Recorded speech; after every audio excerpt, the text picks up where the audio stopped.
Ми причинува задоволство што можем да ви посекам добре идеи што сум дел во оваа денешна панел дискусија, насловена како Македонската бизнис заедница партнер на НАТО.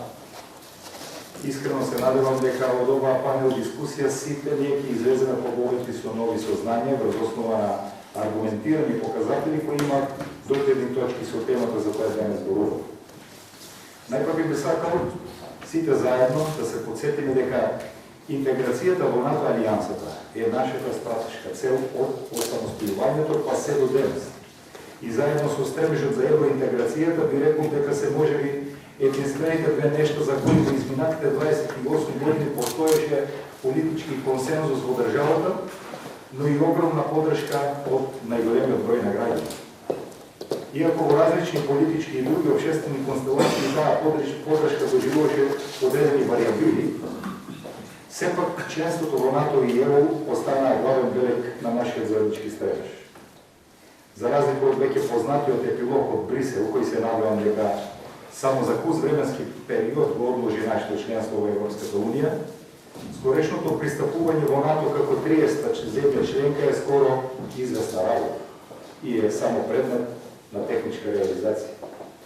Имајќи го во предвид тоа јаве, кој без малку 3 децении беше само сон, и станувајќи свесни за предизвикот што го носи овој за нас историски чин, вреди да зборуваме јасно и гласно што значи членството во НАТО за Република Северна Македонија, за нејзините граѓани, за македонското стопанство и воопшто за сите сегменти кои го сочинуваат нашето општество.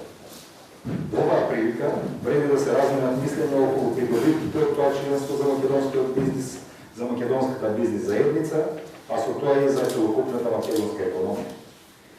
Пред да го елаборираме тоа прашање, вреди да се истакнат и другите предности кои ги носи членството во Северноатлантскиот сојуз.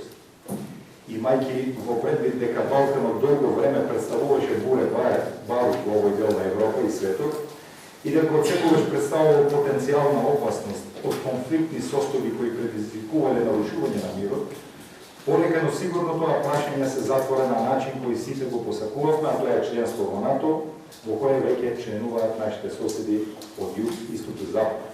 Тоа значи дека територијалниот интегритет и мирот во земјава се загарантирани. Нашата реалност е дека Балканот станува постабилен, а секое детектирање на евентуални слабости на тој план ќе значи изнаоѓање решенија за нивно надминување. Од друга страна, покрај стабилноста на земјата и регионот, мора да се истакнат и бенефитите како што се сојуз на исти вредности, за гарантирано партнерство, воспоставување на мостови на соработка на ниво на сојузот, но и јакнење на билатерални односи во секој од земјите членки на НАТО, водење политика на солидарност и остварување на заеднички цели на други.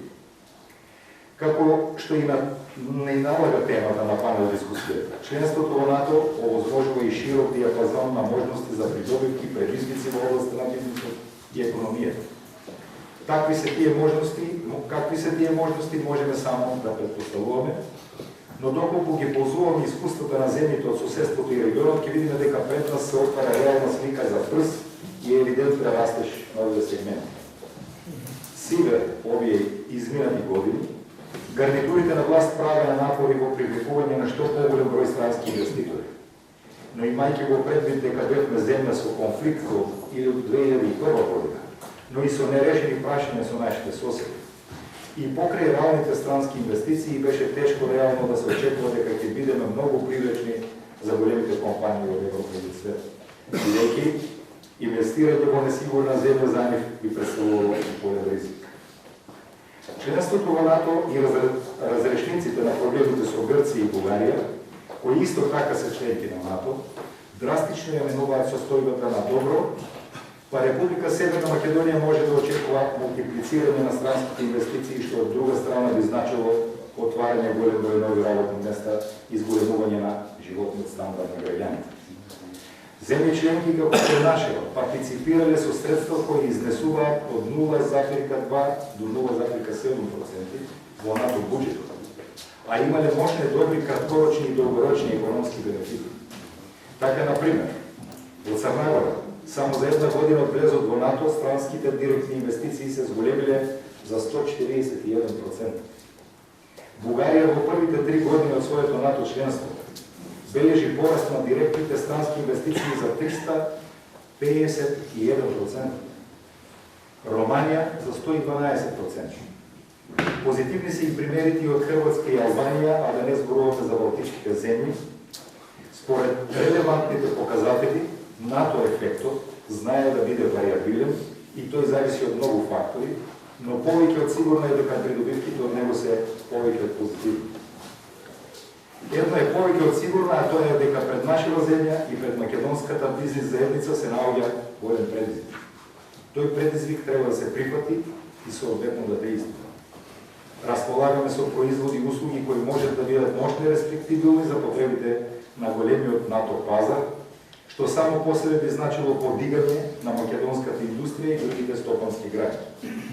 Од друга страна, пред македонските компании, вклучително и пред оние од Струница и Струмичкиот регион, исправени и можноста за осовременување на своите постоечки капацитети, стремежи за достигнување на повисоки стандарди и подобар квалитет, создавање на собствени НАТО брендови, како и превземање на дополнителна улога за модернизација и опремување на армиите на земјите членки на НАТО. Влијанието на НАТО врз политиката, безбедносната состојба и економијата е огромно. На потек сме сите ние.